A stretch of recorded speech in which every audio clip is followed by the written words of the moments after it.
Hey, everybody, and welcome to the NintendoFuse Podcast. This is episode 150. We've been doing this for 150 episodes, and I am not alone. My name is Steve, but I am also joined today, as always, by Greg. How's it going, Greg? Good. How's it going, Steve? Doing pretty well. It's exciting to talk about games with you guys again. And also joining me today is Barry. Hey, Barry. Hey, guys. I'm looking forward to this episode for sure. Yeah, we got a lot to talk about today. Just a little preview if you're watching us live or listening to us after the fact. Thanks so much for checking us out. Make sure you do subscribe, and you can do that on a number of different podcast apps out there.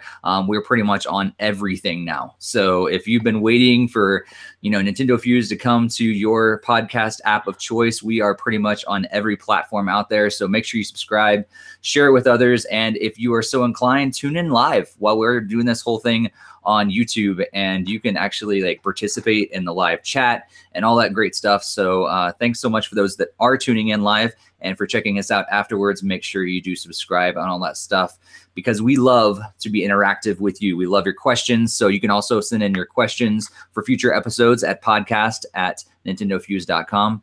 And you can, just contact us with any question you have. We'd love to address it in a future podcast. But today, before we jump in anything else, we got a lot of news. We're talking about E3 predictions. We're going to focus a lot on that. We're also talking all about more Smash Brothers predictions. We're going to talk about some trademarks that Nintendo has been making recently. We're talking about all the Pokemon news. But before we jump into any of that, I want to know what you guys have been playing. Barry, what's been on your Switch or maybe your 3DS recently? Well, I'll be honest. I haven't really touched my 3DS lately, just because there's been so much on the Switch. Just been busy. I finally am doing Tropical Freeze. I'm almost through World 4, and then of course I got West of Loathing just came out, so I played through, and that took my attention. I beat that completely, and we're gonna be doing a game chat on that soon. I finished the fall. I don't know if I think I finished that before last podcast. Pokemon Quest, which we will talk about later. That's been grabbing a lot of my attention on my Switch. I've been playing that a lot.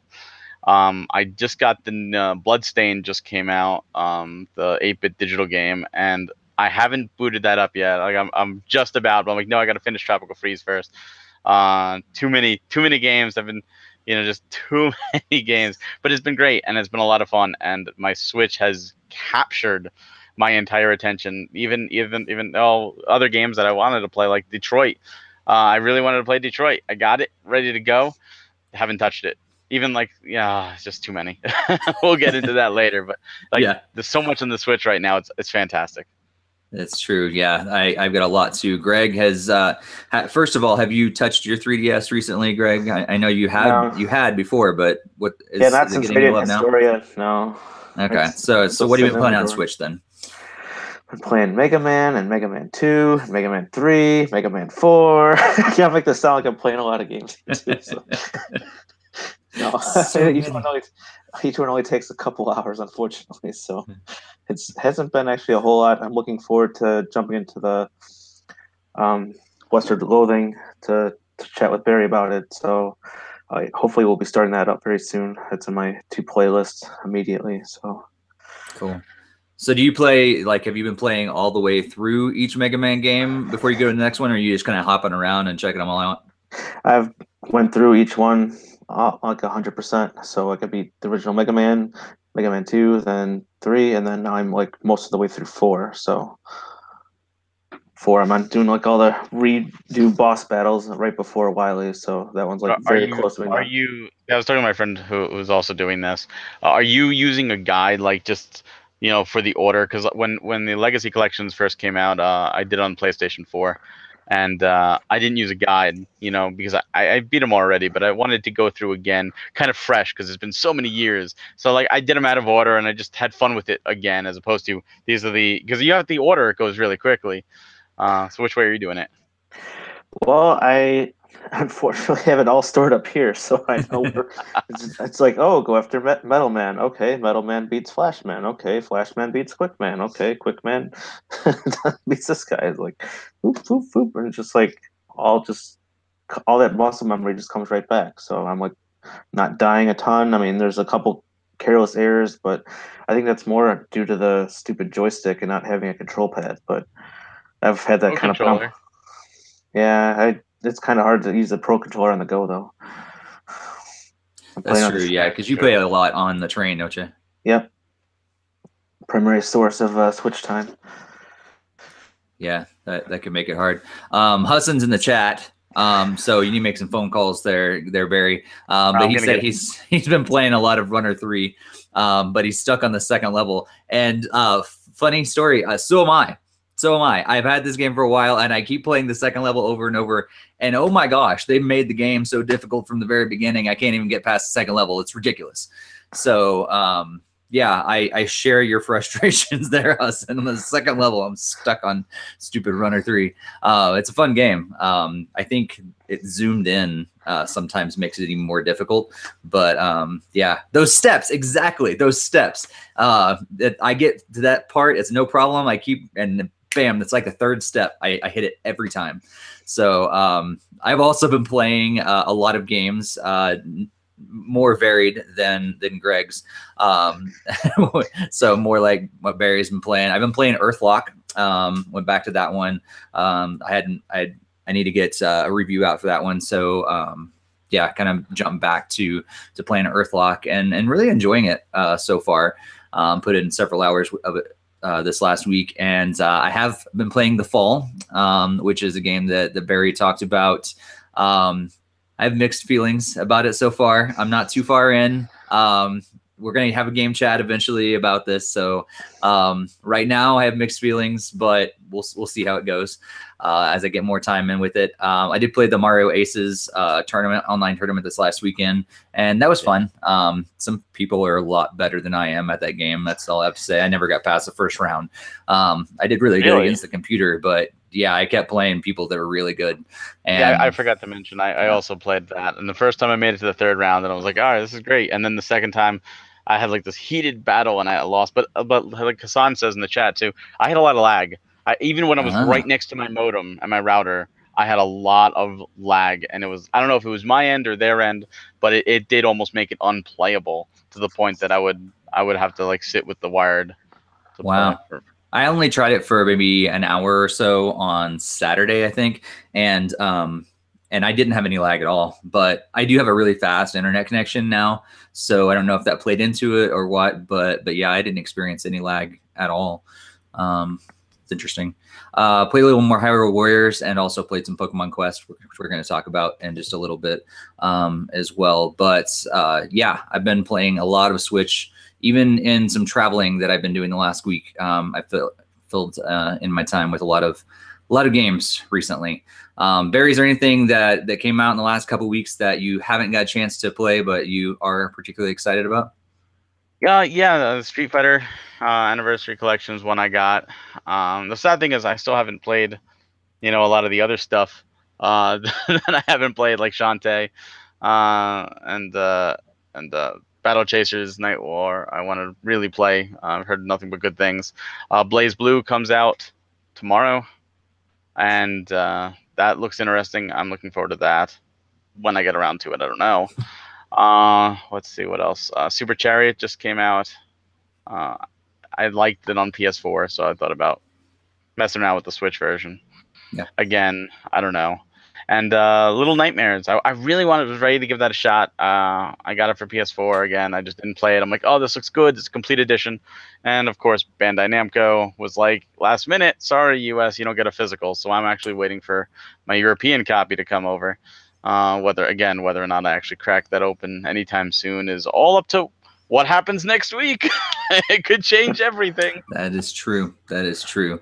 Yeah, I said this on the last podcast too, but I'm only interested in Super Chariot because it has the Hue Lights integration. And I was like, I thought that'd be cool, but yeah, I kind of forgot it came out.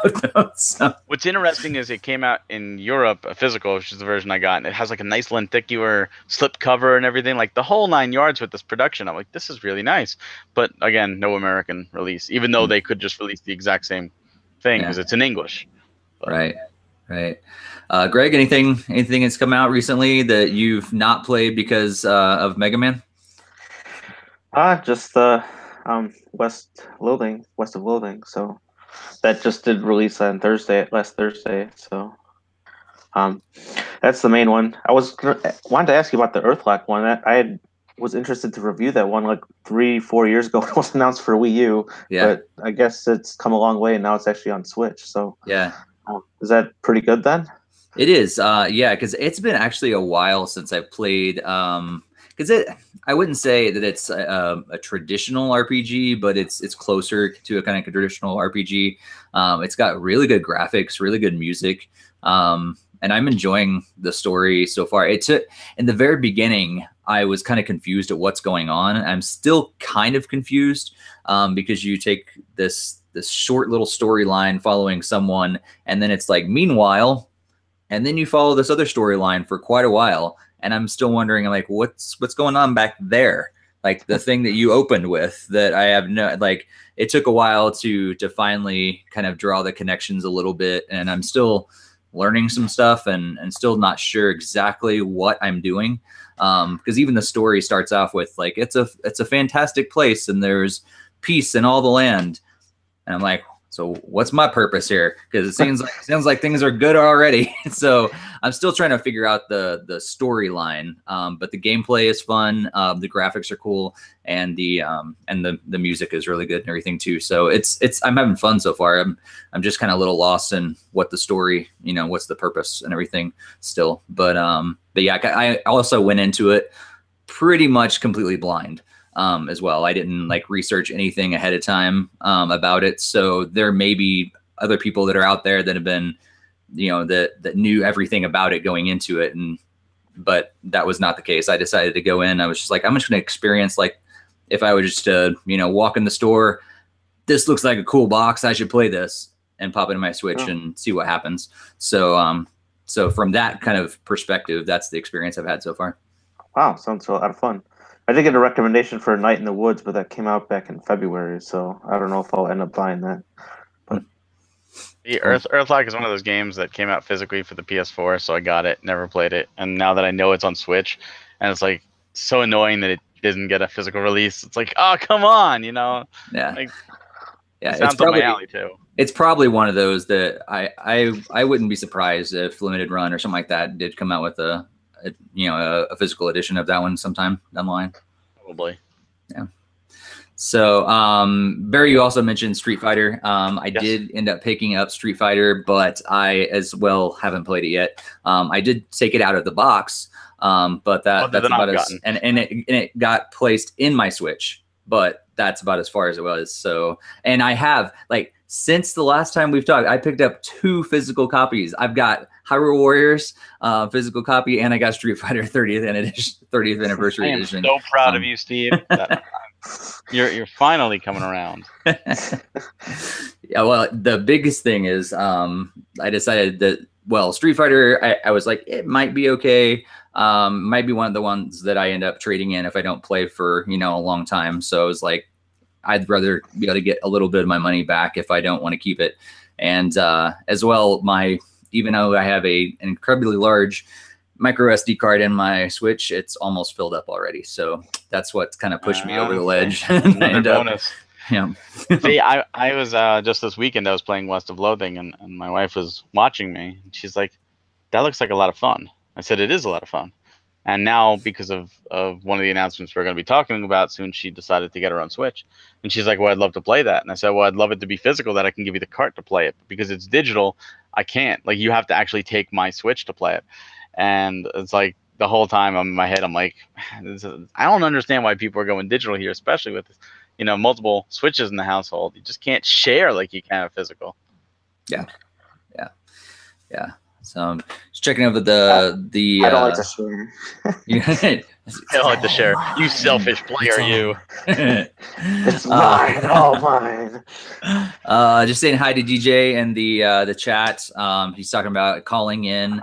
Wish you could still call in. Hey, dude, you could send us an audio message actually via email. So we ask for questions and stuff for future podcasts. You can just send us an audio message, or I don't know, send us a video message. We could even work that in as well. Just send it to podcast@nintendofuse.com, and we'll work it into the next podcast as well. So you can write us a message, but you can also send us an audio or video message in there as well. I will say, if you do send audio or video, make sure you kind of keep it to maybe like 30 seconds or something like that. That way it doesn't get too long. And yeah, we'll work it in the future podcast as well. And feel free to throw all your questions and everything in the chat as we do this live on YouTube. So let's move into some news before we get into prediction territory today. So news and rumors, I'll just say, because the first thing today we're going to talk about is that there was an N64 trademark that was filed in Japan. And the purposes for this thing, this trademark, include video game program, controller for game machine, joystick for video game machine, TV game machine, and much more. So what is going to come of this? Do you guys think this is just another trademark that, Nintendo often does this sort of thing, or is this pointing to maybe a classic mini edition of the Nintendo 64? Greg, what do you think? I think it really points to the Classic Edition. I think they see that the gold mine that they've struck here with the NES Classic and the SNES Classic. And obviously with the SNES Classic, you've seen how much they've grown to know to produce more units, keep it going. And I even saw some NES Classics in stores not too long ago. So, I mean, they've done a good job keeping those replenished and keeping the demand met and everything like that. So I would definitely look forward to the N64 Classic if that's what this can come of it. So yeah, it's a good thought. Barry, I know you would get one because of your entire museum, but do you think other people would buy an N64 mini if this does in fact point to that? I mean, it's a no-brainer. History repeats itself. People bought the NES to the point that they exceeded Nintendo's initial thoughts on demand that they're bringing it back. So of course, I mean, it's a no-brainer. People will buy this. People will be lined up outside of Best Buys and GameStops on launch day, and the clamoring for it, despite the demand. Even the Super Nintendo, they're like, we have double or triple of what we had with the NES, and there were still people lined up, and that was one of them. They did strike a gold mine, but it's a gold mine running out. I mean, where are we going from here? A GameCube Mini? A Wii Mini, like there was already a Wii Mini, but I mean like a Wii Classic Edition. They're really at the end, and they need to do something. The thing that worries me with a possible N64 Mini is game library. Obviously, Nintendo first-party games are great, but besides Nintendo's first-party games, third parties weren't plentiful on the 64. A lot of them were crappy ports and very, very few exclusives. The big draw were the rare games, and I know Microsoft just stated something that they're more willing to let their properties go out, and maybe this is in talks with Nintendo for this. But I think the N64 Mini will be a harder sell without rare titles. And I'm not including DK64 and Diddy Kong Racing because those Nintendo can use. But it's one of those, I saw someone put a fake video up on it, like 12 games. And I did notice the games are getting less, like, it's 30 on the NES Classic, 21. Like, there needs to be more than 12. There needs to be at least 20. And it's hard. It's hard to really put together a quality lineup. And they could, again, I don't want to see the staples. Mario 64, Ocarina of Time, Smash Brothers, they're going to be there, Mario Party. But I want to see them go out of their way. I want to see like Mischief Makers. I want to see even the big expensive ones like Clay Fighters, Sculptor's Cut. I want to see like Worms Armageddon. The ones that are really going to cost you an arm and a leg to go out there. Like Earthbound on the SNES Mini was great because if you want an actual Earthbound cart, it's going to cost you. Do something like that. Do something to be more accessible. And it has to be affordable. It's going to have 4 controllers. That's what the N64 was known for. And they can't be like $150. It's not going to sell. Or if it's sold only to scalpers who will try to get off like $300 for it. It's got to be $99.99 or less, and it's got to have 4 controllers. The only other thing I could think they could do would be maybe Virtual Console, but that's been dead. So Virtual Console's dead. Yeah, so I don't know. It's pretty heavily leaning towards an actual N64 mini, and I welcome it. I think it's great. Yeah, I think it'd be good too. But at the same time, I'm kind of skeptical at how it's going to work. Yeah, like what kind of games are they going to put on there? There were a lot of cool 30-party games on N64, and they didn't have a huge library, but a lot of the really top games were third-party. So how are they going to work in there?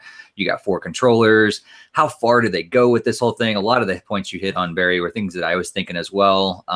It'd be really cool if they kind of went back and reimagined this. If they were going to do something like only make it those games for itself, and so like maybe like it did have some sort of virtual console, some like downloadable way to get more games on that specific system, like virtual consoles per system. But it's kind of too late to go do that because they've already done this for NES and SNES. I don't know. I wonder how far they're going to go, like I said as well, because do you keep going with all those things? Do you go back and do the handheld ones as well? Or do you just say, you know what, this is just for the NES and SNES, maybe the N64, and we're just going to call it quits there because those are our classic systems. Maybe include the Game Boy. Speaking of Game Boy, though, they did file a trademark for Game Boy last year, very similar to this N64 trademark, and nothing has come of it so far. So it might just be a re-upping on the trademark thing, just has to happen every so many years to keep it under their control. And maybe that's it. Nothing might not happen from this. So I guess only time will tell. But yeah, if there was an N64 mini, I know most people would be excited, but we'd love to know, what you guys think about the possibilities. How should they do it? Make sure you toss those in the comments and let us know as well. But yeah, I was gonna say there's also the issue of too much on the market, and what I mean by that, they did the SNES Mini last year, and I didn't think they were gonna do it because the Switch was out, and I competing this summer. SNES Minis are still in stores, but the NES is coming back. If they say, oh, now also the 64 is there, is that too much? On top of the Switch, on top of the 3DS, and the new 2DS, and there's the Hyrule Shield new 2DS XL that's coming out now. I think that's a little too much. I almost feel like if they do the N64, they need to wait till next year. Let people buy out the NES and SNES. Let Switch get its foothold, even deeper in, and then bring it out. I think it's a little too soon. But knowing Nintendo, they're gonna do it. And they're going to state that we're going to put Donkey Kong 64 and Majora's Mask in, but they are going to be without the 4 megabyte expansion RAM card.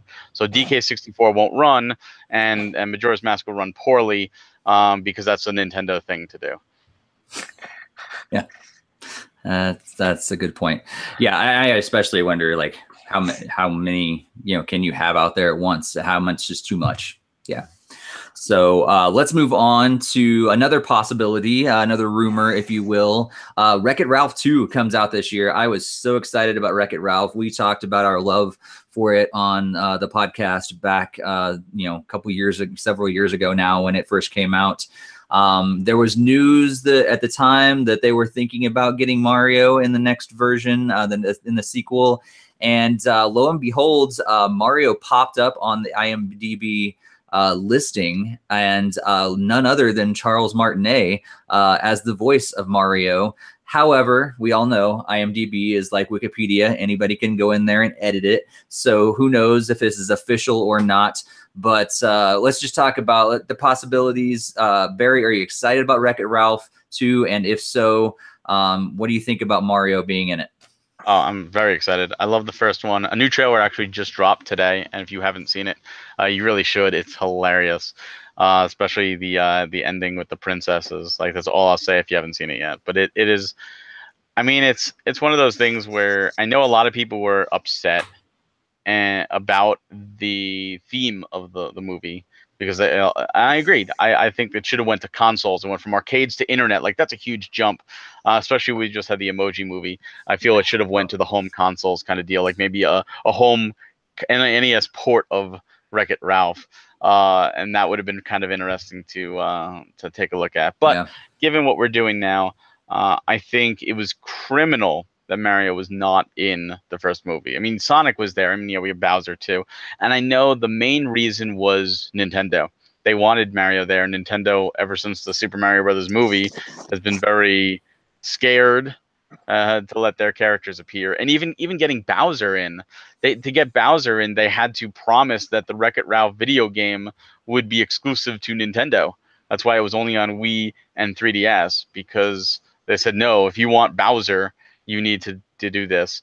So hopefully they've lightened up. They saw how much of a success the first one was. They saw how much care and love they did provide for all the characters, not just Bowser. And I do want to see Mario there. I really want to see some kind of scene. This is going to date myself a little bit, but Who Framed Roger Rabbit? Classic movie. There's the scene where he's parachuting down, and it's famous because Mickey Mouse and Bugs Bunny are on either side, and it's the first time we've really seen these characters together. The big war, and it would be cool to see Mario and Sonic like in the same thing on either side talking to Ralph in that sense. Granted, they've appeared together more often now, but it would still be really cool just to see something like that. I'm excited for it. I want to see more Nintendo characters though. I'd like to see Link. Have Ralph have an argument with Link, and Link only goes like, yeah, and him trying to understand what's going on. Like things like that would be funny. That would be great. That would definitely be great. Greg, do you think Mario is going to be in this movie or not? Yeah, I think it's pretty much a shoe. And I thought I remember seeing some interviews or something, and they did want him in the first one, but they didn't want it just to be like a simple cutscene, so they couldn't really work him into the first one. So then, therefore, it was kind of more like a promise they'll have more of a prominent role in the second one. So I think it's all kind of making sense, and obviously Charles Martinet would be a perfect candidate to voice Mario as well too. So I know we talked about that for other appearances of Mario, so I think it should be really good. I'm looking forward to it. I really like the first movie. Great one. So yeah, I agree with you guys about I was hoping that they'd go in a different direction with Wreck-It Ralph 2.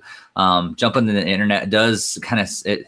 I mean, I know they're going to do it better. At least I really, really hope they're going to do it better than the Emoji Movie. But it's so close that this makes me nervous, I think.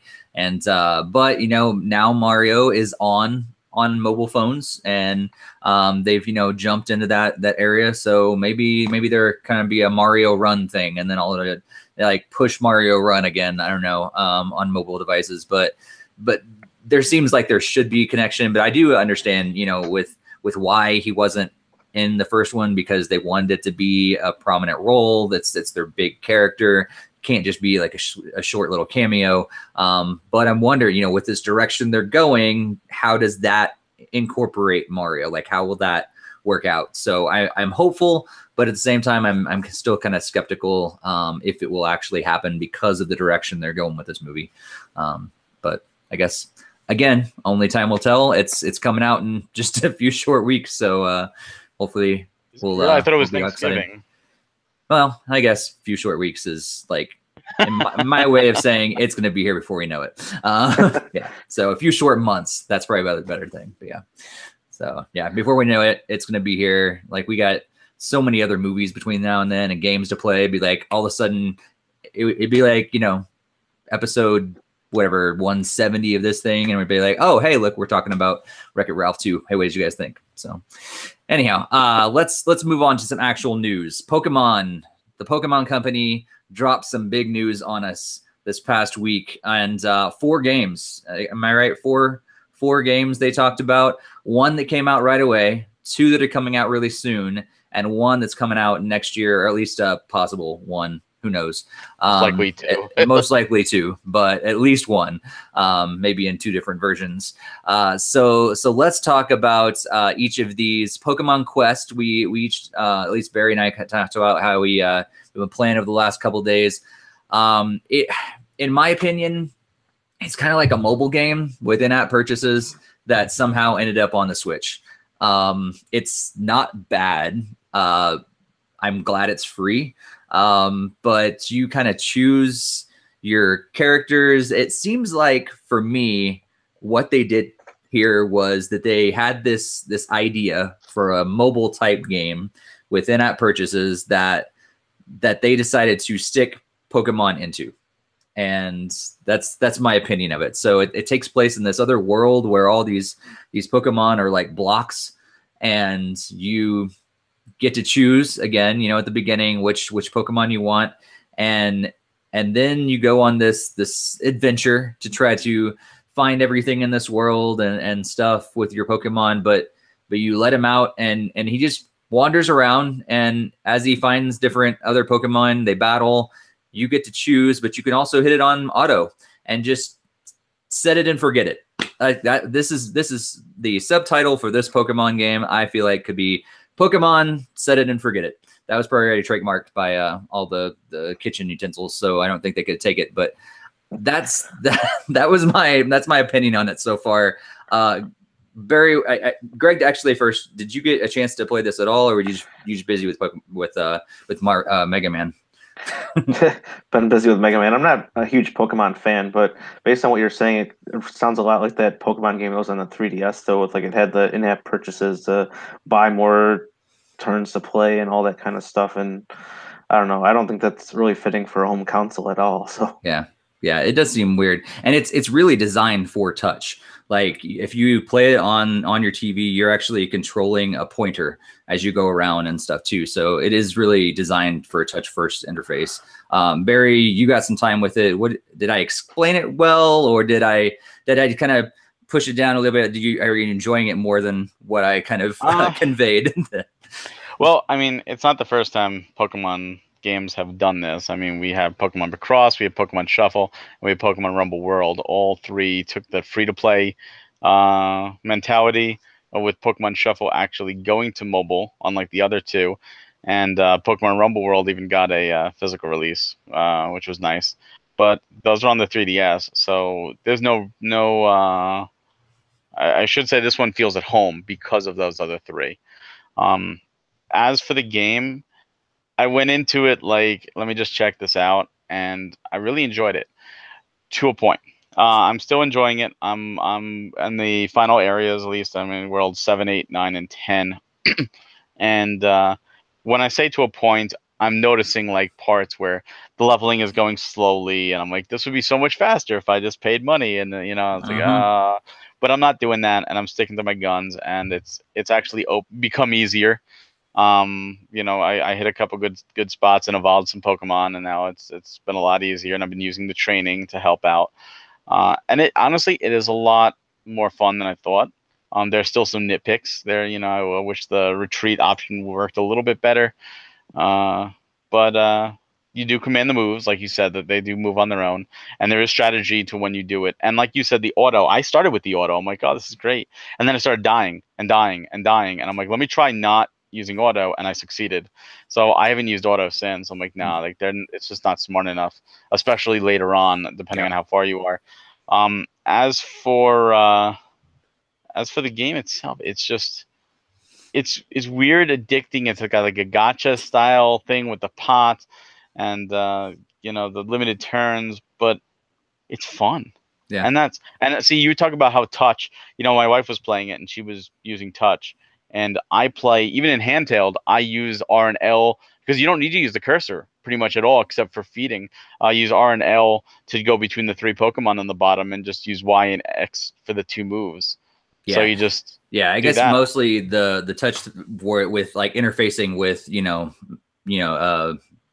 the, I don't know, I forget what they're called, the moves and things that you get, adding it to like the powers and stuff like that, as you're managing your Pokemon. I'm fine with using the controller for that. I've gotten used to it. But, it was okay, but it seemed like it was definitely made for touch. I played it on the TV, and I played it in handheld, and I've been playing it more handheld just because of the nature of the game, where I'm able to do stuff on my computer, and like, oh, it's been 30 minutes, I could play again, put it down, and I forgot about it for an hour and a half. Oh, let me do those 3 turns and put it down. But it's more fun than I thought it would be. it's something that I actually contemplating dropping the money because it's like $30 and it becomes a real game. But I'm like, no, it's not physical.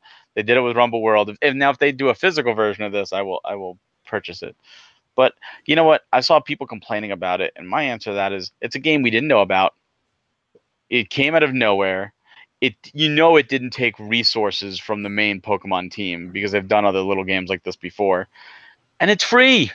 Right. It's free. It's a free distraction. If you get 30 minutes of entertainment out of it, it was free. If you get 3 hours, if you get 5 hours, it's still free entertainment. So don't complain. If you don't like it, play something else. I mean, if it's, this isn't like Pokemon Ruby. Oh, it's not supposed to be, Like either was Pokemon Dash or Pokemon Rumble or Pokemon, Mystery Dungeon. Pokemon is like Kirby. There's a ton of spin-offs. So this isn't anything new for the series. Right. And it's a fun little diversion, I think. Yeah. And there's plenty of other games to play for sure, including in just a little bit coming up on, let me see if I get this right, on where did I put my things, November 16th. We're going to have 2 new Pokemon games coming to Switch. Let's Go Pikachu and Let's Go Eevee. And the best way that, here's what I realized from the trailers and what I've researched so far is that I still don't really understand this game. What it seems like to me is it's a kind of a remake of Red and Blue. And instead of focusing on the original ones, you're focusing on either Pikachu or Eevee. It's got updated graphics and controls, works in some motion controls, and even has other devices, you can get a Pokeball that you can actually throw, and that interfaces with your Switch. And that's pretty much it. And it somehow interfaces with Pokemon Go as well.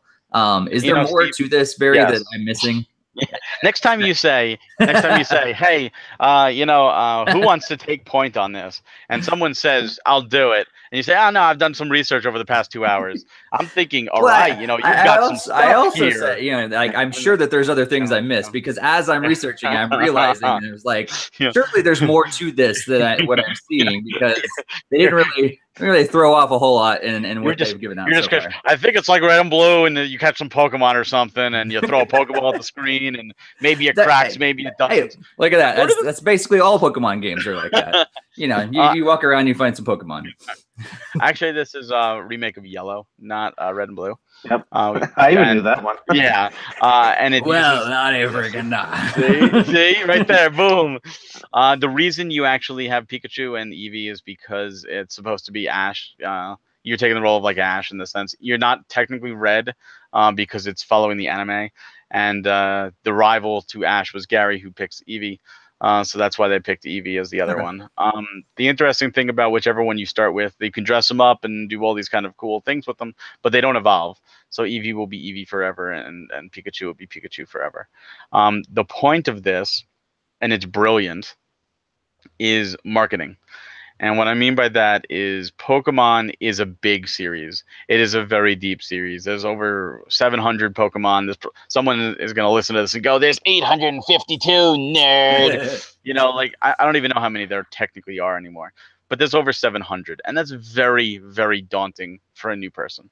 So what this is for is not only is this a tie-over for the new Pokemon game coming out next year, but it's to capture the Pokemon Go audience who have just gotten into Pokemon, as well as recapturing the original audience who grew up with the anime, as well as Pokemon Red, Blue, Yellow, and maybe Gold and Silver.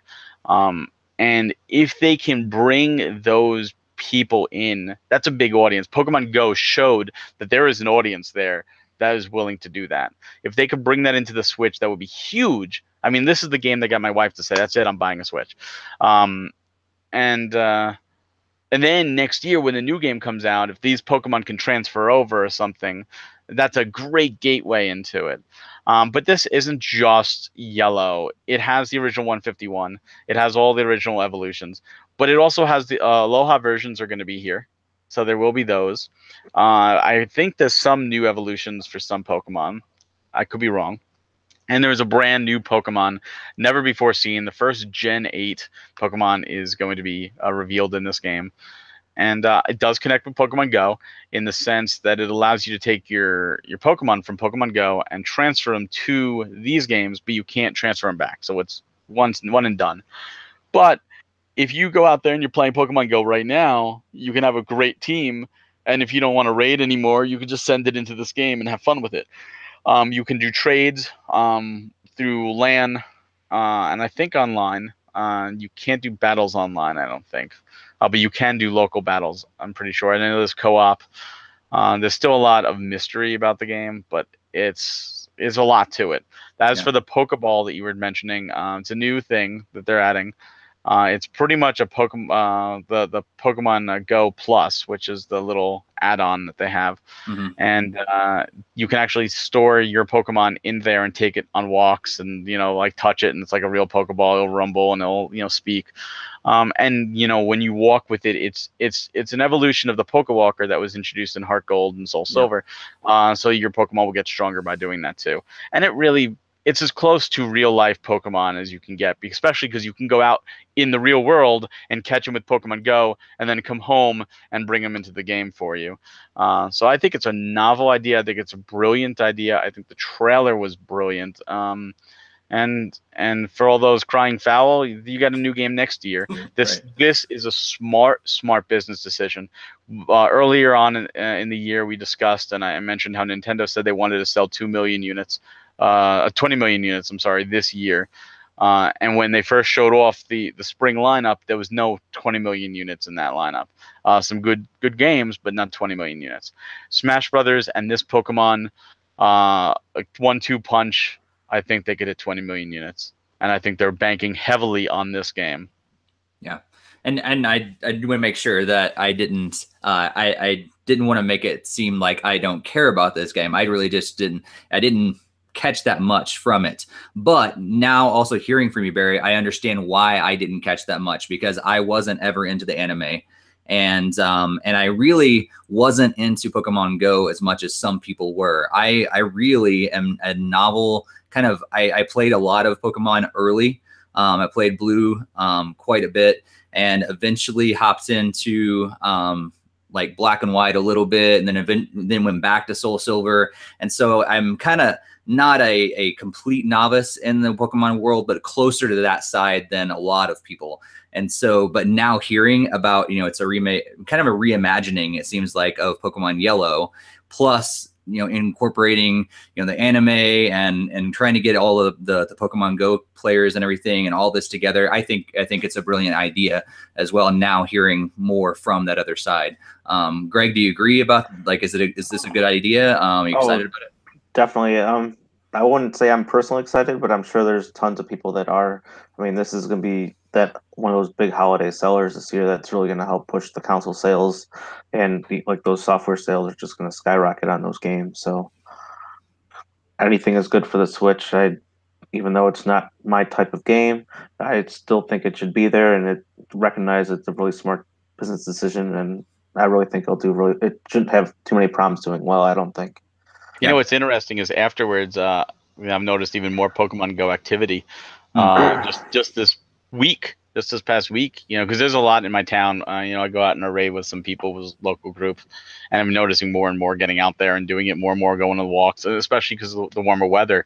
But I've asked them, I say, hey, I haven't seen you play in a while. They're like, yeah, Let's Go.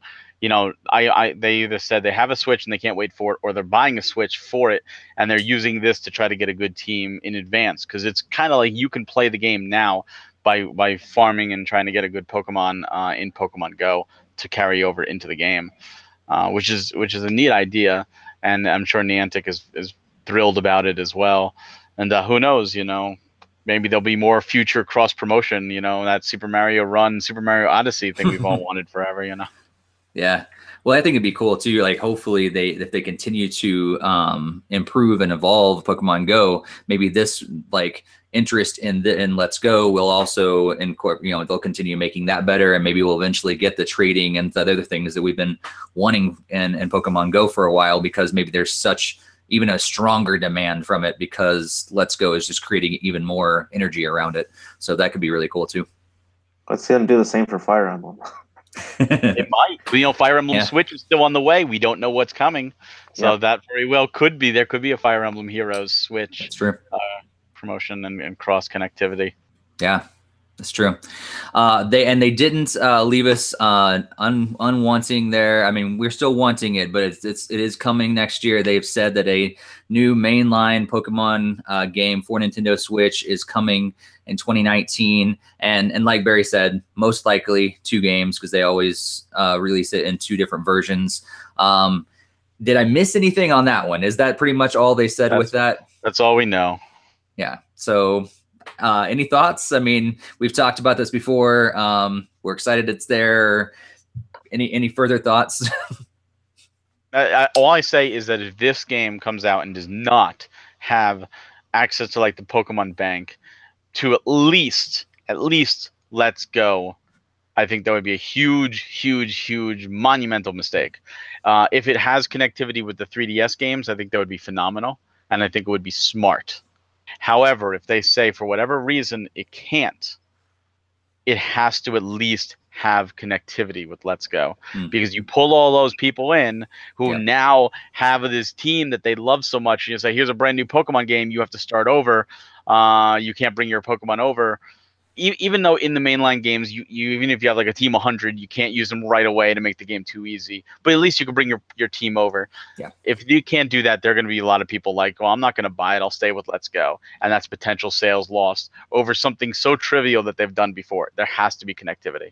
Yeah. That's my opinion. I'd be really surprised if they didn't, because it's always there. There's some sort of connection, even if it's not to all of them. It's at least the previous game. And so even though it's not, Let's Go is not a mainline game, it's still like it would be very, very wise of them to incorporate it some way, and maybe into Pokemon Go. Who knows? Greg, any thoughts about the Pokemon game coming next year? Not a whole lot. I mean, I don't follow quite as much, so I really think they would follow the same format, keeping the 2 games, as you guys have already stated, and I'm sure that they already know where they're going with that and everything. So there's nothing really else to really add because there's nothing really known. See, this is one of those episodes where I needed to let Hassan out to join us, because now it's just me. Like, Hassan, you see what you did? Now it's just me talking about Pokemon. These guys don't know anything. I need you back. I know some things. Yeah.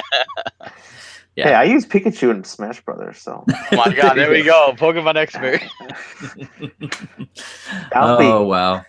Speaking of Smash Brothers, nice little transition there, Greg. We're going to move into prediction territory. So for the next little while on the podcast, before we wrap up, we're going to talk about predictions. And so first of all is Super Smash Brothers for Nintendo Switch, which is coming out later this year. So exciting. And then also E3, and talk about general predictions and what we're hoping to see on the E3 show and the show floor next week. So before we jump into E3, let's talk about Super Smash Brothers. We've talked about characters that we're predicting and wanting so far, and we've talked about stages that we really hope to see in there as well. This time, we're going to talk about different modes. So it's kind of a wider category, but what do we hope to see in the Super Smash Brothers version on Nintendo Switch that is coming out later this year?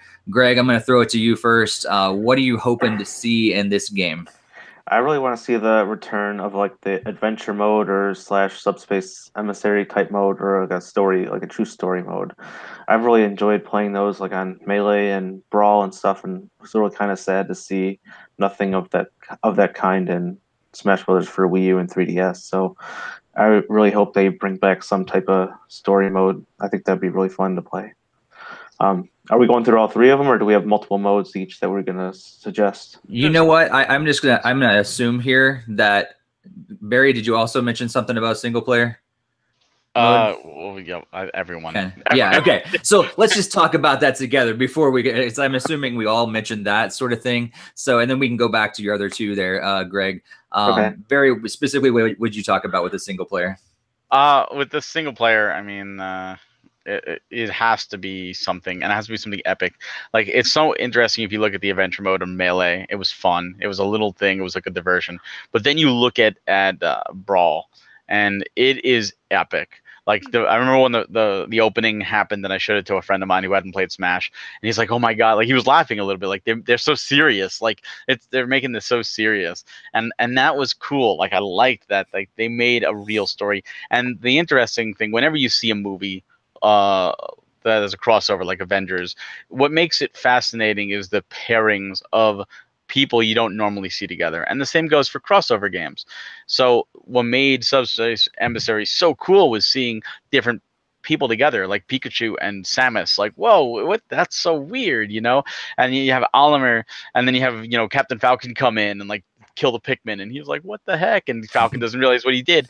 You know, that was just so cool to see these interactions, and I want to see that more. I want to see a real I want to see both. I want to see a Subspace Emissary style epic thing, and I also want to see a light-hearted adventure mode like Melee. And I call me greedy, but I want to see both. Because the thing about Subspace Emissary is it really wasn't a replayable mode. You can go back in for stickers and stuff, but it was to unlock stuff, enjoy, and then you enjoy the rest of the game. But the adventure mode in Melee was a more replayable mode. So I kind of want to see both. And I doubt I'll see both, but that's what I want to see. You know what I already put down actually was an all new single player adventure, and as you guys are talking, I've kind of formulated the rest of my thought in my head. Actually, is I would love a combination of the adventure mode and Subspace Emissary together. Maybe it's some all brand new mode that I want to see. Maybe the replay value is there, that you want to play it over and over again, and maybe the decisions or how you play each level will affect the outcome in some way, and that you can go back, and maybe it's not an endless number of different possibilities for an ending, but maybe there's 7 or 8 or something different possibilities based on like if you win a battle or if you lose a battle or something like that. That there's a different kind of path that you can take throughout the thing. Don't just rehash Subspace Emissary, but make it new, make it fresh, make it exciting, and make the replay value really high. Yeah, that'd be cool. Yep. So other than an exciting single player, Greg, what other predictions you got? One thing that they kind of touched on in Smash Tour, which was obviously a god-awful mode, was to have like that custom stock. So you can have like one thing of like Samus, a life with Mario, a life with Luigi. I think like a custom sort of like stock battle mode would be really awesome to see in the multiplayer sections. You can pick multiple characters when you're playing against like your friends or the AI or whatever, and each character, it just changes the character for each life that you have. Yeah, that's really cool. I didn't put that down, but that's a fantastic idea. Barry, you got another prediction? Well, that's definitely a mode that I would love to see. But touching on that, I'd like to, and I know you think god awful, but I'd like to see Smash Tour and Smash Run both make a return. They already made the modes, so it wouldn't take any resources, or very, very limited. Put them there just for people to experience, to have fun. Tweak. They could tweak Smash Tour to make it a little bit more enjoyable, but keep the mode. I think they were onto something. They were really trying. But I'd also like to see Classic. You know, obviously Classic return, but I'd like to see 2 classics. I'd like to see more like the original Smash Brothers and Melee's Classic with the 3DS elements where you can actually pick your next opponent kind of deal. But bring back, you know, like all the metal matches or multi-man matches or giant battles and stuff like that. Like I liked the variety of the originals, and also put the Smash Wii U Classic in there as another option, where it had like the game board and you could pick who you wanted to go for, what group you wanted to go for with the rival and all that stuff. It was, to me, it was the lesser of the two, but I know some people liked it, and you already have the coding. Why make them choose? The only thing I do have to say is, please, for the love of all that is holy, do not make a separate trophy for each version of those classics. Like you do Classic with Mario in the standard, you get the Classic Mario trophy. You don't need to do it again in the Wii U version. But this way, you could pick if there's a style you like more than the other, because you have to do it for every character to get all the trophies. If you're a trophy hunter, at least this gives you the choice to play the one you enjoy more. as opposed to like the Wii U version. Like I don't really like this classic. It's not really classic. It's a new take on classic, but I'm forced to play this mode to get all the trophies. So this way it gives people a choice, especially because you have both options already. Yeah. I actually, funny enough, you said, Greg, that you wanted Smash Tour over Smash Run. Is that right? Because I actually was thinking the opposite. I enjoyed Smash Run more than I'd Smash Tour. I don't think I ever I played it when I first got it, and that was all. I never really touched it again. But Smash Run was an interesting idea, you know, because it was based on the Kirby game, I think, before. But I would like to see it evolve. But I didn't enjoy Smash Tour at all. I kind of just saw it as a thing that was on there. Like you said, Barry, though, like if it's already created, they can slap it on there. But if they have to spend resources and time, I'd rather not see it. I'd rather, you know, see some new stuff on there and instead. Some people talked about in the chat as well, and I agree. Online mode has got to be spectacular. They can't get by with another bad online mode. So I think I would like to see some of these sort of things worked into the online mode, because I think I could have enjoyed maybe some of those other things, the past modes that I maybe avoided if they were worked into online and it wasn't just online battles. If I could also, you know, do some of these other modes online, that'd be cool. One thing about Smash Run coming back, they need to, in my opinion, do two changes. One, when you're running around collecting the things, instead of each being their own unique little dungeon, all one dungeon. So you could bump into each other and you could weaken each other.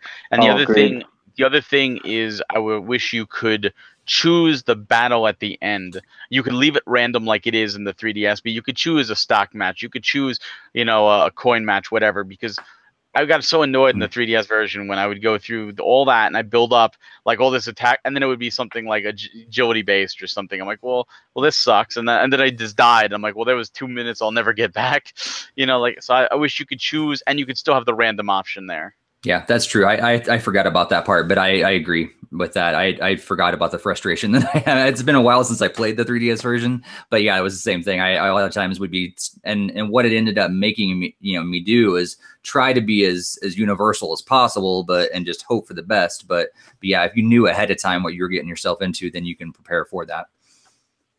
Yeah, I just remember like some of the 3DS Smash Run like adventures, like you get all this attack and like defense and like no jump ability, and then it's like, oh, climb to the top, and it's like, oh, now I'm kind of screwed.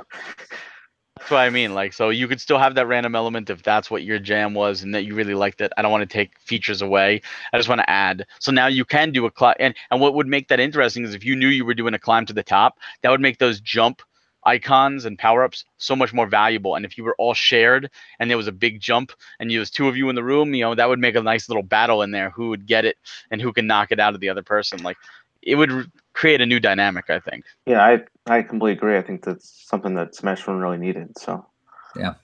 Greg, any last predictions? I just hope they kind of bring some of those other smaller games back. I've always liked the break the targets, or the platforms, home run contests. I've always enjoyed all those little side games. Not so much of that trophy rush, but the other ones, all the legacy ones were a lot better, I thought. Cool. Yeah, I'd agree. Actually, that was very similar to mine as well, that they would bring back all the classic modes that were there. But I think it'd be fun not to just bring them back. Of course, I would like something new, something fresh. But, you know, every mode that they have had in the past, I want to see it again. Because like Barry said, you know, sometimes those are really great for some people. Other people don't enjoy them, but hey, you can pick and choose what you really do want to play. Some people are huge fans of Home Run Derby, for instance, and others like hate that version. But hey, you can avoid it if you don't want to play it. That's fine. I didn't like it in the beginning. That was one of I remember playing the original one, and my roommate would play Home Run Derby over and over and over again. I was like, what are you doing? Let's just battle. Like, that's the fun part of Smash Brothers. And then all of a sudden, I think it was about like maybe Melee. And then I was like, found myself playing Home Run Derby over and over again. I got sucked into it as well. So I think all those original ones, and I don't know what, I don't have the creative mind to be able to think of like, this would be another cool mode like that, but I would like all the originals and plus maybe a couple new ones that we haven't seen before. Oh, definitely. Very. What's your last prediction there? That was exactly it. I missed board the platforms. I miss, break the targets, bring those back, put a new one in, put a new style mini game. And the other thing is just keep events. I loved events in Melee. I really enjoyed events in Wii U version. Bring events back, keep events, make them new. To me, they added a new level of single player entertainment. And again, they weren't for everybody, and that's the beauty. Smash Brothers is all about choice, and there's so many options. It's overflowing with options, and I think that's the key. There's so many different styles of games you can play, and they're all entertaining and they're all fun. The only other thing I would think is any unlocks, make them non-exclusive. What I mean by that is with the whole wall where you can you have to do a certain objective, make ores. So if it's a board the platforms one and you suck at board the platforms, it could be board the platforms with Donkey Kong, or a certain amount of time for targets, or a certain amount of home run hit, or something like that. So if you suck at one or two, you can at least go to another one and unlock. So you don't go well, I'd literally like this, but I'm stuck because I can't do it and it's frustrating. At least have some options there. Yeah, I've always hated the beat classic mode on hard infernal difficulty. Yeah. It's well, yeah, I'm not gonna do that. That's impossible. Right. This is probably our last time talking specifically about Smash Brothers predictions, because we're hopefully going to learn a lot about Smash Brothers at E3. Who knows? We're going to see at least a tournament on Smash Brothers Switch for the first time. So maybe we'll learn a little more. Maybe we won't. The only prediction that I have that could fit kind of under modes last is possibly, I think it'd be really cool if they incorporate, because I think a lot of people played Smash Brothers on 3DS and ended up really enjoying playing it on the 3DS, and it'd be cool to see the 3DS as a possible controller again. I would not get excited about that, but I know several people that would, and they really do enjoy playing as they're on their 3DS as a controller. I thought it was weird, but I had tournaments with other people and they're like, hey, can I hook up my 3DS? I'm like, really? I have several GameCube controllers here that you can use. Really? But so I think a broader prediction and hope and desire is that all different controller options would be available, from all the Switch options to the classic, the GameCube controller, and including possibly a 3DS controller as well, because I know people now have their preferred controller and that's how they really enjoy playing Smash Brothers.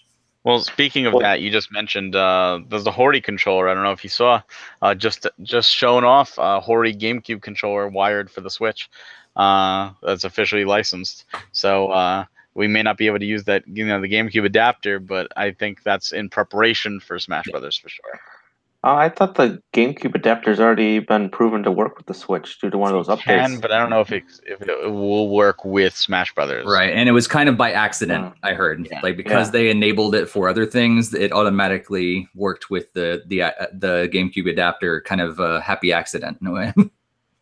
So I mean, if they already know it works with the OS, then I would think that's a shoe-in controller option, but I guess we'll see. Let's hope, because I mean, I was okay with the Pro controller on Wii U, but I really do prefer the GameCube controller, and that's my preferred way of playing Smash for sure.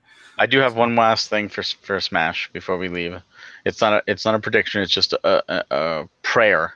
Please, for the love of everything, do not call this Super Smash Brothers for Nintendo Switch. Please bring a subtitle back to the system. Super Smash Brothers something, anything but for Nintendo Switch. That's so generic and so blah. What about just Super Smash Brothers Switch? What about new Super Smash Brothers? God, no. You're on to something, No. Greg. That's it. That's totally it. Oh God, no. Oh, it's going to be like that probably. You just gave me a migraine. Well, let's keep the prediction train rolling. E3 is right around the corner. It's going to be here before you know it. It's going to be awesome. We're in this mode. WWDC was just today. I'm watching all the Apple announcements and getting excited about that and thinking the future. It's only a few days away before we know what Nintendo is planning in the future. It's going to be awesome. Only a week away. So much, just a week and a few hours, I guess. So let's talk about some predictions and hopes and desires for what we're going to see at E3. Each of us prepared 3. And so let's just kind of go around the horn. We're going to switch up the order a little bit. Let's let Barry go first this time around. Barry, what's one prediction or hope that you have for E3 next week? I'll save my safe stuff for. Should I do my safe stuff first, or should whatever order you want? Well, I mean, the safe stuff is we're going to see definitely more concrete stuff on Smash. We're going to see more concrete stuff on Pokemon. We're going like the Let's Go Pokemon.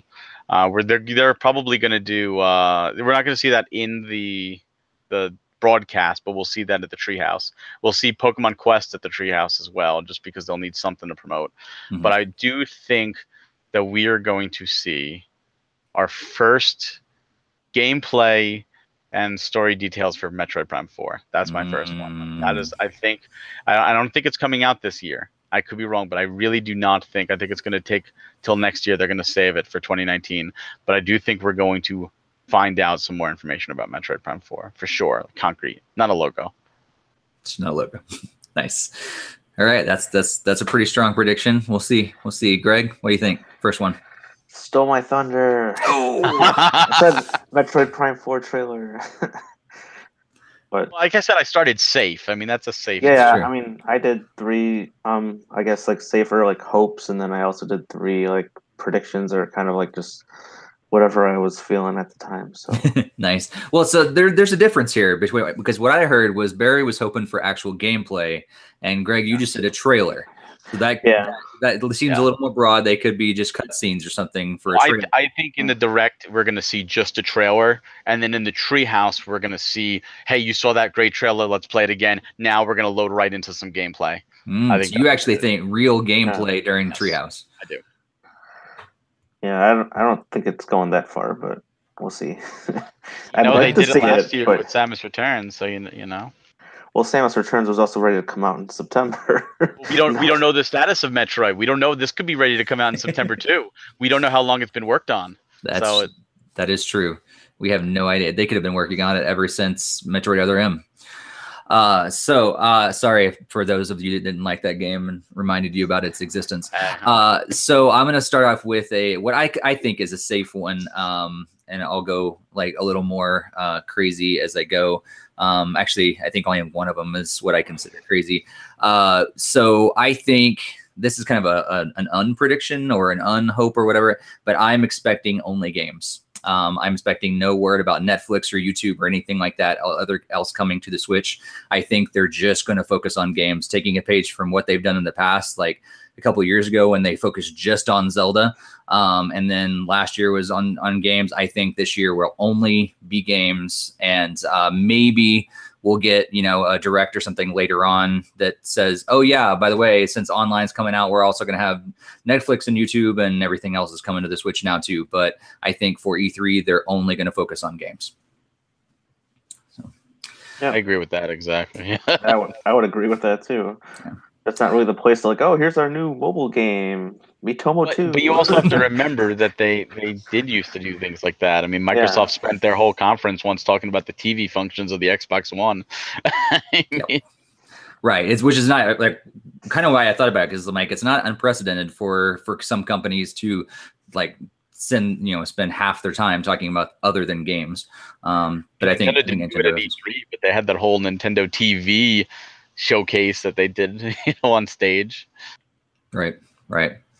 So Barry, prediction number 2 or all right, number 2. Now I'm moving more into hopeful territory, and I've said this one for the past 3 years, but I'm going to say it again, and I've been wrong every single year, so eventually I have to be right. We're going to find out what Retro is doing. Tropical Freeze was a while ago. They did, as far as I'm aware, they did not handle the port. And if that's what they've been doing for the last 3 years, I'm going to be very disappointed. Is just porting it to the Switch. Funky mode is good, but it is not 3 years worth of work. We need to know what they are doing. Are they doing something else Metroid related, something DK related, a brand new IP? Are they going to go back to some of their original IP that they canceled for Metroid Prime? Or are we going to see another Nintendo franchise from them? I don't know. But we need to see what Retro's doing. All they need to do is show the Retro logo and people will start going crazy. It doesn't matter if it's Hello Kitty's Island Adventure. People will start going crazy just seeing that logo. Oh, don't go down that way. Then we'll have a whole Rare again. Like it started off strong, and then next thing we know, Hello Kitty. So I don't know, but I agree. Like I've been here with Greg. You know, we've heard you say this prediction for a long time. I'm hoping for it as well. Greg, what's your second prediction? I know me and Steve had kind of talked about the Retro possible thing on the last podcast when Barry tuned out, so I don't have to go there. So, yeah, I'm glad I tuned out. I know something is probably still very hopeful because it has to be pretty obvious at this point. I'm definitely thinking they'll be revealing Fire Emblem for Switch, like probably the title, show the characters and all that kind of fun stuff. So I definitely think there'll be reveal a trailer along with some probably actual gameplay and maybe even possible like a release window. Probably not a date unless it's sooner than like September, but they'll probably have that window will be like, oh, holiday or whatever. But cool. I this one is probably some people are going to say that of course they're going to do this, but kind of tying into our Smash Brothers stuff. I really am like, my prediction is it's like a safe prediction, I guess, and a big Smash Brothers character. But what I mean is I mean really, really, really big. Not just some like, oh yeah, look, we got Sonic again, or you know, oh, it's the next logical, you know, character that we're bringing in. We're bringing in people from ARMS or whatever. I mean, something that's going to rock people's world all of a sudden, and like, I don't know, like not like something to the caliber of like Master Chief. It's not going to happen. That's not who I'm predicting. But something where people are going, holy crap, I can't believe that sort of thing. Like that level of Master Chief that actually like that could actually happen. That's what I'm hoping for and predicting. They're going to like really just shock people by some like a character announced for Super Smash Bros. Well, I definitely think it's a safe bet that there will be at least one new character revealed. But what you're looking for is a Mega Man, not a Wii Fit trainer. Exactly. That's a good metaphor or example of what I'm saying. Yeah, exactly. Like when Mega Man was announced, people were like probably literally crapping their pants. They're like, "Oh my gosh, I get to play as Mega Man in Smash Brothers. That is awesome." But when Wii Fit Trainer was like, they're like, "Oh, look, another Nintendo character in the game that I don't really care about." Yeah, that level of that caliber of character for sure. I agree. All right, Barry, third prediction. All right, now we're really in hopeful territory, and I'm not going super crazy. I'm staying in the realm of realistic, but it's still hopeful. There's no secret that over the past few years, Nintendo has built a very strong relationship with Bandai Namco. They worked on Smash Brothers for Wii U, 3DS. You know, they've did Hyrule Warriors, and then that was Koei. They did something else with them recently. I can't think of it, but they have been in talks and working, and I really hope that this will allow them to bring one of the following, if not all the following, which would be great. An often forgotten about, I believe it's a Nintendo franchise at this point because they published the last game, Baten Kaitos, which was developed by Monolith Soft, makers of Xenoblade. I would like to see a new Baten Kaitos because Bandai Namco was in charge of that. I don't know who owns the rights, but I want to see a third game. They set up a beautiful continuation after the first game, and the second game was actually a prequel. I want to see a third game. That was such a good series. The second one would be a Xenosaga trilogy, an HD trilogy for the Switch. I think that would be great. Bandai Namco holds the rights to them, but Monolith Soft is the developers. I'd like to see them say, hey, we're going to do this for you. And the third would be to see Square Enix actually get in on that and say Xenogears as well. Like bring the whole series over. Like it's just some kind of epic RPG series. We already have Xenoblade 2, which is an epic RPG, but like something else, something like Project Octopath Traveler, now just Octopath Traveler, looks great, but something with a legacy, something with a pedigree, something with a history, especially on Nintendo systems. And some people will say like, well, Xenosaga wasn't, but it was in Japan. 1 and 2 did go to the DS. So I'd like to see those things, something epic, something that we were taken out of left field. Like, oh my God, like I would totally not expect that. And if Baten Kato's 3 is announced, I would like to see a 1 and 2 or an original and Origins collection for those that didn't play them the first time, because those were on the GameCube and those were late GameCube. I think Origins was maybe the last game Nintendo published for this system, or one of the last. So I'd like to see them back. And if not them, Golden Sun. Like bring one of their RPG franchises back, because we need it. We need it. Xenoblade has shown that the RPGs can strive on the Switch. It sold over 1 million units in 1 month. This is the same series that we had to beg Nintendo for. Bring something back. Cool. I might have to look into that Bit and Chaos. I haven't ever really actually heard of that phenomenal. game, so I need to look into that one. It's a card-based RPG in the sense of it's like turn-based is all based off your cards, and you can draw new cards and you build your deck. But it's a very, really cool story where the world was pretty much polluted, and to save it, everybody like evacuated the Earth, and the continents moved into islands. So you don't have no idea what's down on the Earth. It's very reminiscent of Xenoblade in that sense. But this was obviously beforehand at Monolith Soft. A really cool cast of characters. It deals with very religious tones and spiritual topics, and people who were born on Earth versus people who were born in the sky. And yeah, it's just really, really good RPG. And again, it's Monolith Soft. Nintendo published the second one, which is a prequel, and they do work very well together. Like the evil bad in the first one, you see him as just, it's almost like you watch Star Wars episodes 4 to 6 and you see Emperor Palpatine and how evil he is, and then you watch episode 1 and you see him as just Senator Palpatine, and then you slowly watch as he takes over and you know what he's doing. It's like that. Like you see the big bad, and then in Origins he's just like an advisor, and you watch him and you're like almost rooting for him, like, yeah, he's got some good ideas, and you watch him slowly get corrupt and take over and get I'm like, oh man, like it's so good. And it's a series that most people have forgotten about or haven't heard of.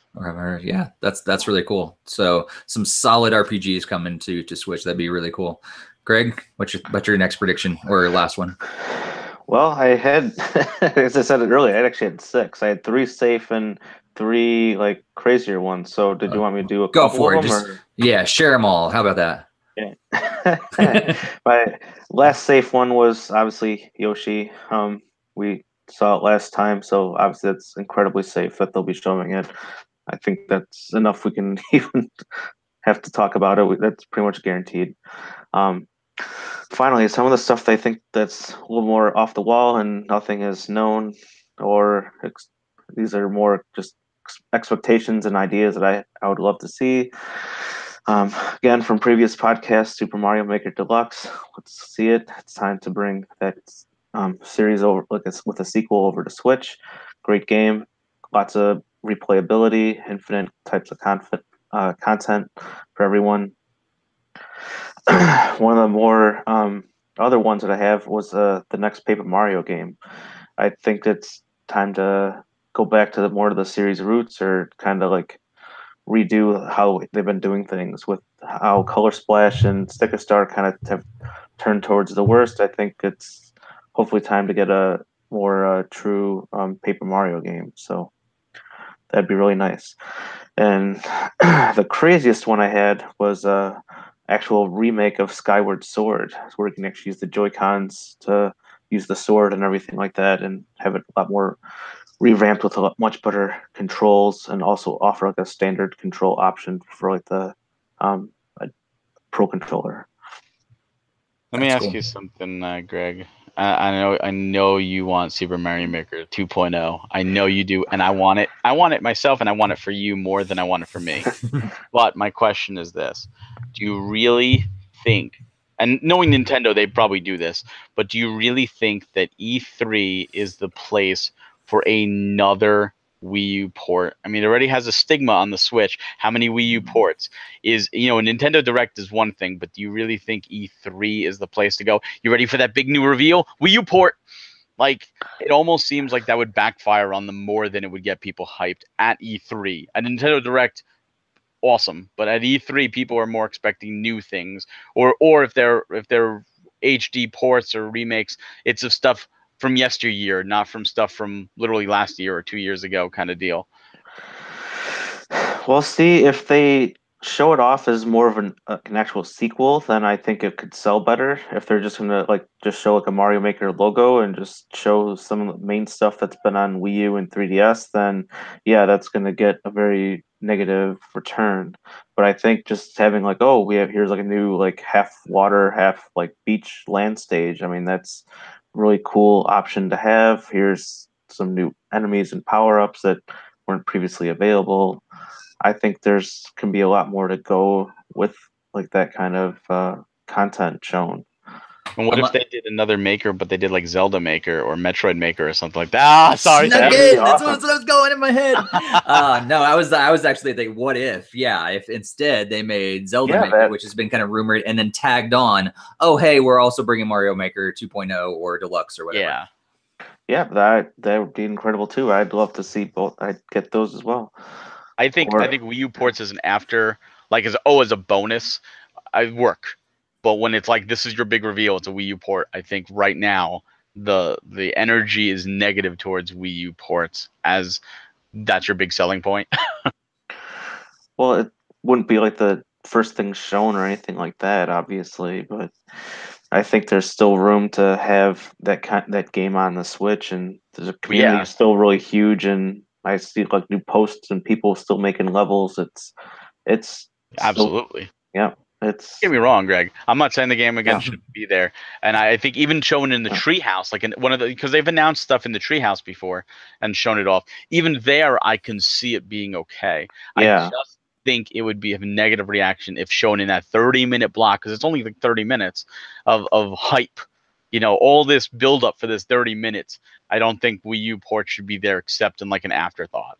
It's almost like the E3 2010. Or was it 2010 or 2012 where they ended it with like, wow, one last thing, and it's just fireworks. And it's just like, this is terrible. This is like the worst way to end your performance. Yeah. And you don't want that one in person. Oh, that was terrible. Sad day. Going on the chat, Hassan is also sharing his desire again for a new Animal Crossing game.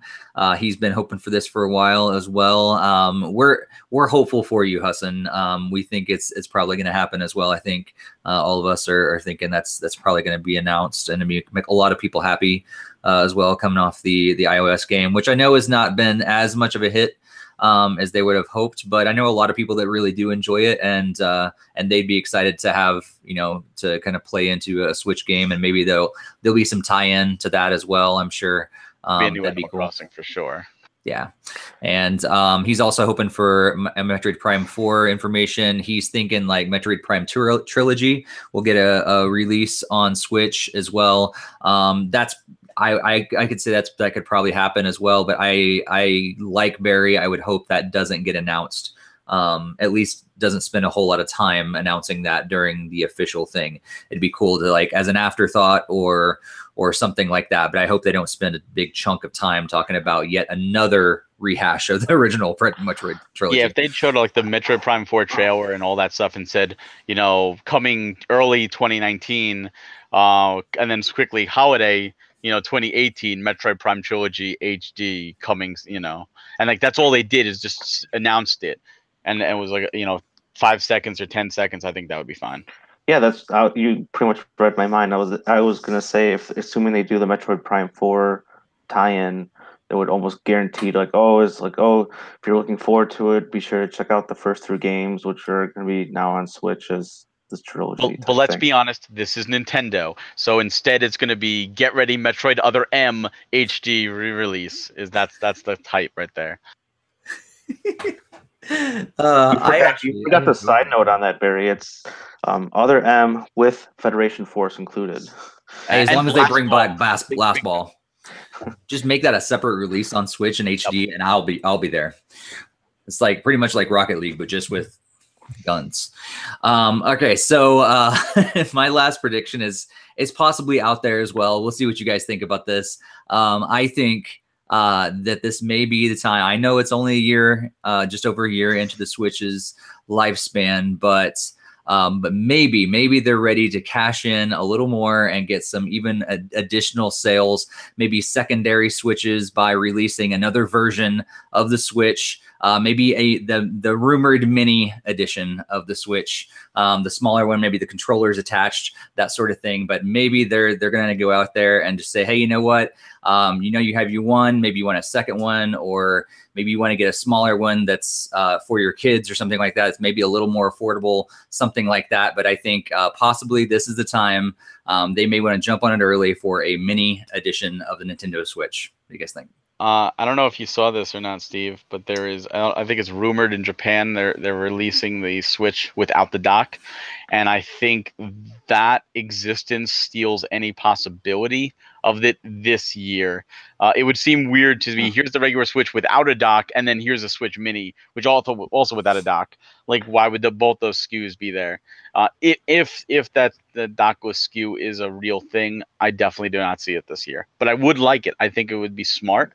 The other thing is the 3DS is still alive in their eyes, and I think when they announce it, that's them officially killing the 3DS.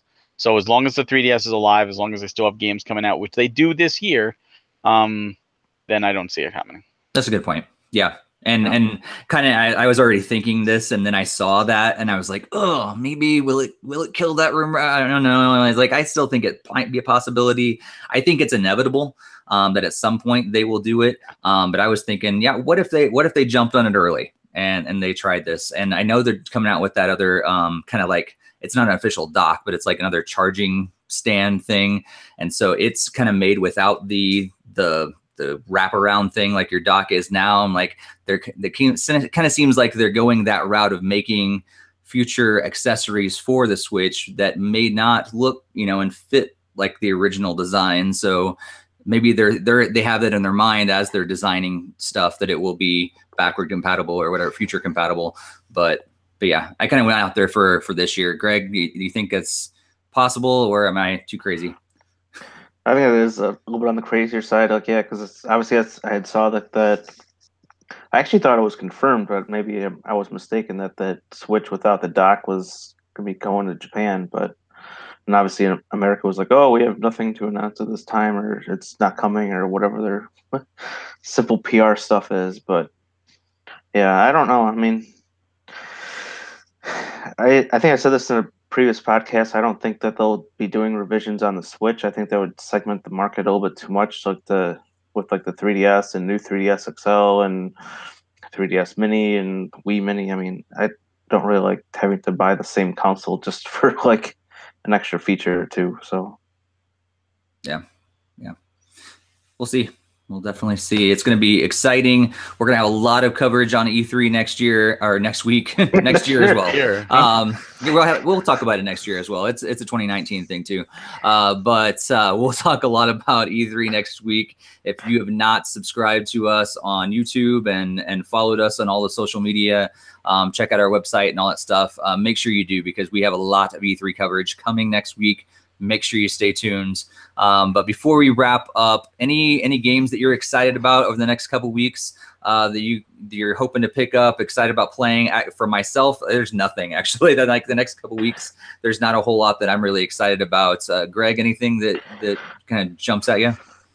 I didn't find anything either, but I did have like a little side note that hopefully that the Octoling expansion will launch for Splatoon 2, the DLC. But I don't know. I mean, it depends. I don't know how far off that is, and I don't know if they gave a date, or I don't remember. But it was something I was looking forward to.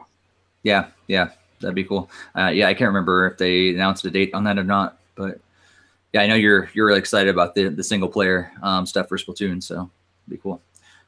Barry, anything that you're particularly excited about?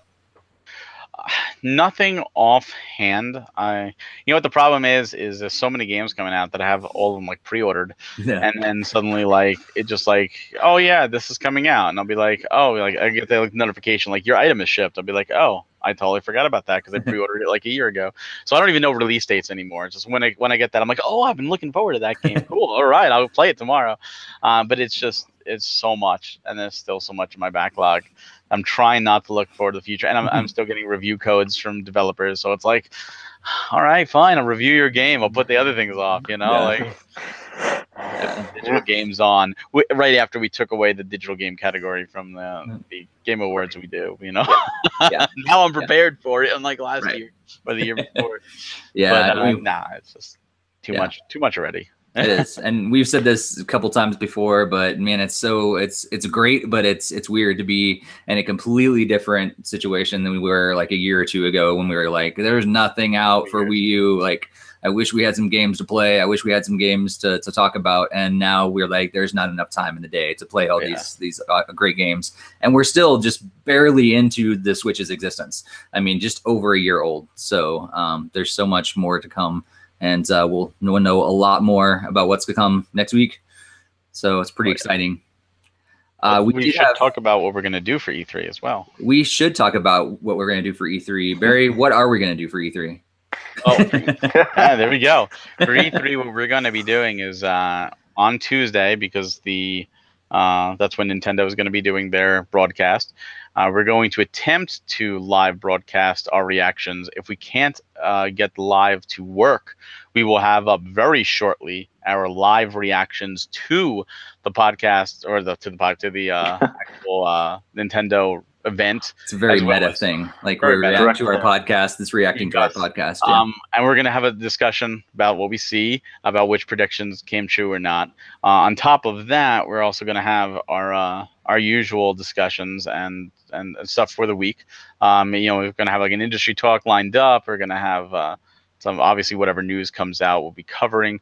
And then following that, our next podcast, we're going to have our overall reactions, not just our initial reactions, but after we've had time to sit in and let everything sink in, what they showed at the Treehouse, what other announcements happened on Wednesday and Thursday. So we're going to have a lot of time, a lot of stuff to cover. It's going to be eventful for sure. Definitely. So if you, like you said, if you're not subscribed, if you're not following us on social media, make sure you do so. We're pretty much at NintendoFuse on every social media that's out there that is relevant really for us. So Facebook, Twitter, and Instagram, and make sure you subscribe here on YouTube as well, because we're gonna have a lot of stuff coming out that way.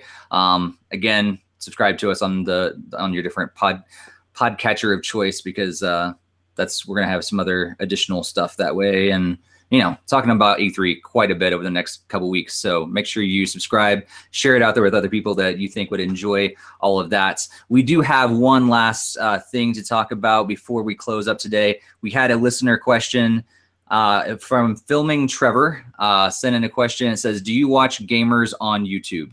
So do you guys watch gamers on YouTube? Myself, I don't usually. There's no ones that I keep going back to over and over. I am a fan of Game Explain, and so sometimes I'll watch some of their playthroughs and stuff like that. But I don't have any favorites that I always go back to of specific gamers that I watch on YouTube. Greg, do you have anybody? At least not for Nintendo Switch. Everyone knows that I'm huge into Fire Emblem Heroes, so there are a couple of the major Fire Emblem groups that I follow. There's like Phoenix Master 1, Nimbus Plays, even a little bit of Sages, but yeah, it's mostly just Fire Emblem Heroes content. I like keeping up to date on like news and updates and all that kind of stuff, and thoughts, opinions, analysis. Even watching other people summon, it's kind of fun. But in terms of other Switch games, I've never really got into too much of that stuff. I mean, I tried with like Smash Brothers in the past, but not really anything currently. So cool. Barry, you have any specific gamers you watch? I don't even have time to watch and to play my own games, let alone to watch other people play. No, I really never got into the Let's Plays. I know people who do it, friends of mine who actually do it, and as well as, other people who have said like, oh, you should check them out. But unless it's like I'm stuck in an area and I'm looking at a Let's Play just how to get through that area, I don't usually watch that. I do watch other gamers on YouTube, but it's more like I watch Game Explain, you know, for the not for their plays, but for their podcasts and their discussions and their analysis videos. And you know, I watch Easy Allies, and I watch some YouTubers that are more in the retro collecting field, which is where I specialize. You know, like Pat and Game Chasers and RGT85, who is a friend of the podcast and has joined us before. Stuff like that I do watch, but not actually like Let's Plays. Yeah. I don't really do the Let's Plays. So. Yeah, and I watch like Game Explain, like I said, but I also sometimes watch the live streams from like Matt Pat and his wife and everything. And like watch like as they play kind of crazy games every once in a while, and it's fun just to kind of watch them try some weird things out there that exist. And you know, sometimes they did a lot with Mario Maker in the beginning and stuff too. But like I love watching. I think probably the thing that I watch most on YouTube are games that I would not normally play, or that I don't think that I would enjoy, and I do watch them. So it's cool that they're out there, but I don't have like people I go back to over and over again. Sometimes I do watch, you know, people like Matt Pye just to see what else is, you know, crazy games that are out there that are existing, that they get tons of people to watch them, so they can easily pick it up, and I'll just enjoy it through them. So it's cool that they exist, but yeah, I don't have any favorites that I keep going back to. Yeah, actually, I do watch some Mario Maker. I kind of forgot about that. It's not really in the Let's Play style, but it's just playing like user levels and other, I don't know, stuff like that. So I did watch stuff like that, like the difficult levels, like that stuff I watched. Yeah, right. There's like one that's an Australian gamer called Mr. A Game, and his stuff is hysterical. He's like, "Why'd you do that?" And like, "Why'd you design it this way? This is stupid." And he gets like all salty when he like dies and stuff. It's really funny to watch. You enjoy relishing in someone else's pain, is what you're saying, Greg. I think that's the biggest thing about Let's Plays and stuff like that online is that I've never felt like good enough to do it, because I don't feel like I have the out there like crazy personality that makes those kind of things enjoyable. But there are, you know, people that go overboard that I hate watching, and I've watched like one video of them and I can't watch it ever again. But there are some personalities that are just perfect for it, and like that's what keeps me coming back. If I find anybody that I enjoy, it's the personality. It's not necessarily watching the game. I enjoy, you know, having the experience through their eyes. See, Steve, I thought you were very entertaining when we did Bridge Connector Portal and we did the Let's Play live during our Game Chat Live. So I don't know. I think you can do it. So enjoyable, like it was, especially because we're like the sync was off and everything. We're like, you're seeing what I saw like 15 seconds ago, and we're like, oh look, I fell in the water. You're like, no, that would. Oh, now you're following the water. Yeah, you didn't yet. On my screen, you could still make it. You know, like no, you're good. I'm like, no, I've already lost. This is horrible. So that's enjoyable for a different reason. But yeah, we should have Steve play some Mario Maker levels. That'd be fun. That could be fun. Things like that, it may be fun to play. I always thought like if we were all in the same place, it'd be a different story. It'd be great to do some live sort of things, like if we were all in the same room, because I feel like I get more energy and get a little more, like, I guess, creative in my personality when I'm with other people playing with them. If it's just me, like looking at a screen, number one, I'm horrible at playing when I'm talking. And number two, like sometimes I'll just stop talking because I'm so engrossed in the game, and all of a sudden I'm like, oh, right, people are watching. I got to say something. Oh, look at that flower. Yeah, and then I've lost everybody that is watching. Well, see, Steve, I got an idea. Did you ever see that show? I think it's called like Penn and Teller's Fool Me or something like that. Yeah. Where like magicians get up there and they try to do a trick, and totally. If they could stump Penn and Teller, then they move on. Well, we should do a show, and I want to know from the listeners if you guys like this idea. It's called "Can You Make Steve Curse?" And you design a level where you suggest a game, and he's got to do a Let's Play. And if you can make him curse during the playthrough, then like you get a prize, because like it's very, very rare if ever you hear him curse. So we need to do that. I think that'd be a great idea. You know, Greg can make like the most devious Mario Maker level ever, and you're gonna just like watch. It'll be like 2 a.m. and he'll be doing it. Suddenly it'll be like, and I'll be like, "We did it! We did it! We made him!" Like, let's make that happen. If you guys want to see a whole marathon, we'll raise money for something, and then we'll lose our family friendly audience that we have here. So. Only for that show. But you know what? People would probably tune in to see if it's possible. Like, no way. This guy, everyone curses on the internet. Like, can we make that? Let's make this guy curse. We'll see. Future expansion show. Maybe we'll try it out. Yeah. See, if you guys like that idea, let us know. Oh wow! So guys, it's been great to talk with you guys. It's been a long episode here this time, but so much to talk about and so much more to talk about so soon. So if you have not, again, if you're not subscribed, if you've not shared this, please do. Thanks for tuning in today. Greg, it's been great. Barry, it's been awesome as usual. Let's talk to you guys about video games. If you have a question about a future that we can address in a future podcast, send your written questions, your audio questions, video questions, whatever you want to podcast@nintendofuse.com. Make sure you follow us on Facebook and Twitter. And again, like the video, share it. And if you're listening to us on a podcatcher of your choice, make sure you leave us a positive review if you enjoy it. That'd be cool, and helps us kind of rise up in the whole pod, pod catching world. I don't know, whatever you call it out there. It's a bunch of podcasts that kind of just live. I don't know. I'm still trying to understand it. But anyhow, Greg, thanks for tuning in. Thanks for checking us out. And thanks for joining in the conversation. And Barry, same to you. And we'll catch you next time on episode 151, where we'll be talking a lot about E3. See you guys. Yeah. Have a good one, guys. See ya.